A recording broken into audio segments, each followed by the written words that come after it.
क्या बहुजन समाज पार्टी का जादू अब भी कायम है? क्या मायावती की राजनीति की जमीन अब भी उतनी ही मजबूत है जितनी 2007 में हुआ करती थी? कई सालों के बाद लखनऊ ने वो नजारा देखा जब पूरा शहर नीले रंग में डूब गया। नीले झंडे, नीली टोपी, नीली लहर, हर तरफ बस एक ही नाम, मायावती। लेकिन सवाल ये है, ये भीड़ मायावती की ताकत का सबूत थी या सत्ता के संरक्षण की झलक? क्या यह रैली दलित राजनीति की वापसी थी या किसी बड़ी सियासी चाल का हिस्सा? आज हम इसी पर बात करेंगे गहराई से। नमस्कार दोस्तों, मैं हूं आदर्श मोहन और आप देख रहे हैं ग्लोबल खबर। लखनऊ में वो गुरुवार का दिन जब सड़कों पर जनसैलाब उमड़ पड़ा। लोग ट्रेनों, बसों, ट्रैक्टरों और पैदल तक मायावती की रैली में पहुंच रहे थे। हर गली में जय भीम और बहुजन समाज पार्टी जिंदाबाद के नारे गूंज रहे थे। लखनऊ की हवा नीले रंग से भर गई थी। लोग कह रहे थे, ये तो 2007 वाला दौर याद दिला रहा है। मायावती की रैली में जो नजारा दिखा उसने एक बात साफ कर दी, बसपा का अध्याय खत्म नहीं हुआ है, बल्कि शायद नया अध्याय शुरू हो रहा है। कभी जो मायावती सिर्फ पोस्टरों तक सीमित लग रही थी, वो अब फिर सड़कों पर है, अपने पूरे आत्मविश्वास, गरिमा और उसी पुरानी बहुजन गर्जना के साथ। रैली के बाद मायावती ने सोशल मीडिया पर लिखा, आज की भीड़ ने मेरे सारे रिकॉर्ड तोड़ दिए हैं। ये कोई किराए की भीड़ नहीं थी, ये मेरे अपने लोग थे जो अपनी मेहनत की कमाई से, अपने दिल से मुझे सुनने आए हैं। यह बयान सिर्फ भीड़ की गिनती नहीं बताता, बल्कि उस भावनात्मक जुड़ाव को दिखाता है जो दलित समाज आज भी मायावती से महसूस करता है। राजनीतिक विशेषज्ञों का मानना है ये रैली मायावती के लिए रिवाइवल मोमेंट साबित हो सकती है। लखनऊ में जो दृश्य देखने को मिला, उसने एक बार फिर ये कह दिया, मायावती अभी मैदान में है और मुकाबला अब भी बाकी है। अब बड़ा सवाल, मायावती का असली मुकाबला किससे है? क्या ये लड़ाई बीजेपी से है या फिर समाजवादी पार्टी से? रैली में मायावती का रुख देखकर साफ लगा कि उनका निशाना बीजेपी नहीं बल्कि अखिलेश यादव है। मायावती ने सपा पर तीखा हमला बोला, लेकिन योगी आदित्यनाथ की तारीफ करते हुए कहा कि उनकी सरकार ने कानून व्यवस्था पर अच्छा काम किया है। यहीं से चर्चा शुरू हुई, क्या मायावती अब भाजपा की बी टीम बन चुकी हैं? हालांकि ये चर्चाएं पहले भी होती रही हैं। राजधानी में इतने बड़े पैमाने पर रैली आयोजित करना आसान नहीं, और वो भी तब जब विपक्षी दलों की रैलियों में अक्सर प्रतिबंध, कार्रवाई या नजरबंदी की खबरें आती रहती हैं। कई वरिष्ठ पत्रकारों और राजनीतिक विशेषज्ञों ने कहा, अगर इतनी बड़ी रैली अखिलेश यादव या कांग्रेस ने की होती तो प्रशासन शायद सड़कों पर उतरने ही न देता। मगर मायावती की रैली के लखनऊ के दरवाजे खुले थे, सुविधाएं थी, ट्रैफिक व्यवस्था सुचारू थी। और यही वजह है कि कई लोग इसे सत्ता संरक्षित रैली बता रहे हैं। बताया जा रहा है कि करीब 10 लाख लोग इस रैली में पहुंचे। किसी भी दल के लिए संख्या चौंकाने वाली हो सकती है, लेकिन क्या सब बिना सरकारी मदद के संभव था? यही है इस रैली की असली बहस। मायावती ने रैली के मंच से कहा, जब सपा सत्ता में होती है तब इन्हें काशीराम और दलित याद नहीं आते, लेकिन सत्ता से बाहर होते ही इन्हें दलित प्रेम जाग जाता है।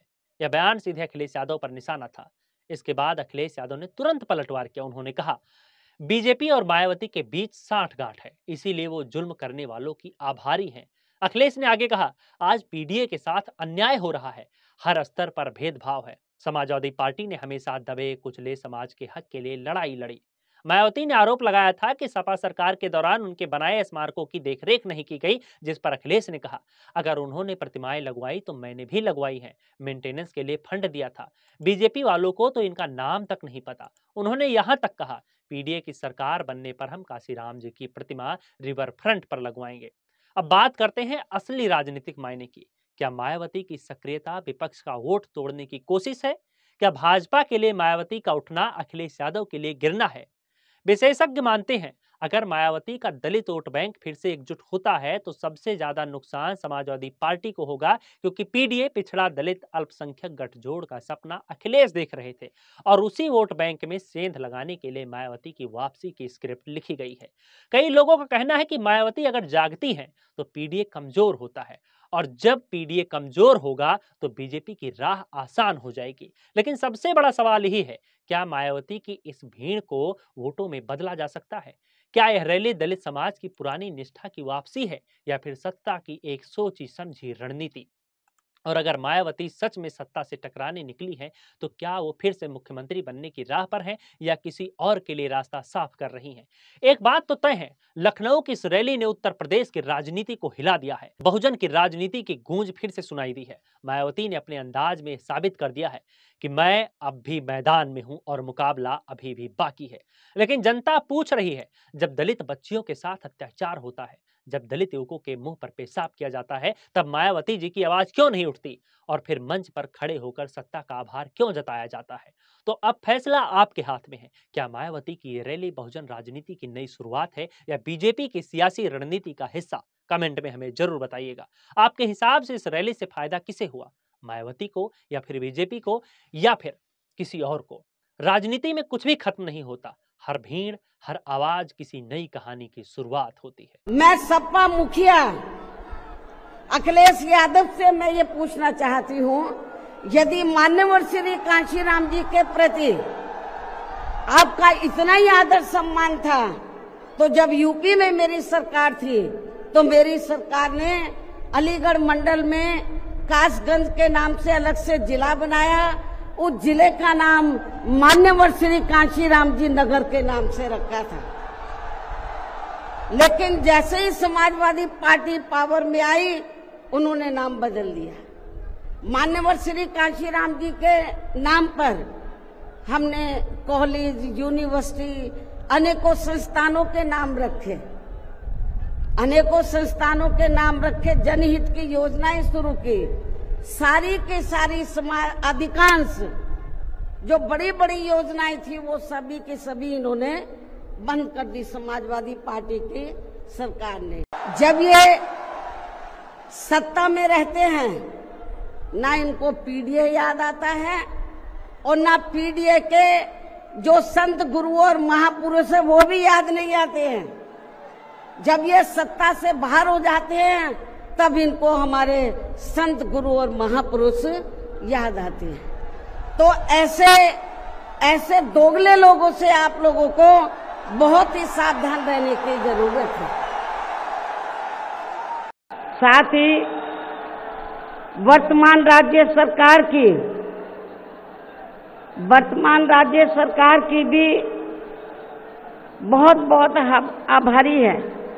और इसलिए आभारी है क्योंकि इस स्थल को देखने वाले लोगों के टिकटों का इकट्ठा हुआ पैसा पूर्व की रही सपा सरकार की तरह वर्तमान भाजपा की राज्य सरकार ने इसे दबाकर नहीं रखा है, बल्कि पार्टी के आग्रह करने पर इसकी मरम्मत करने पर पूरा खर्च किया है। ये जो लाखों लाखों की संख्या में लोग आए हैं, तो इनको यहाँ दूसरी पार्टियों की तरह मजदूरी देकर दिहाड़ी पर नहीं लाया गया है, बल्कि ये लोग अपने खून पसीने की कमाई के पैसों से ही खुद चलकर आज के अपने 9 अक्टूबर के प्रोग्राम में मुझे सुनने के लिए आए, जिन्होंने भीड़ के मामले में आज अपने खुद के भी अपने पिछले सभी रिकॉर्ड तोड़ दिए हैं।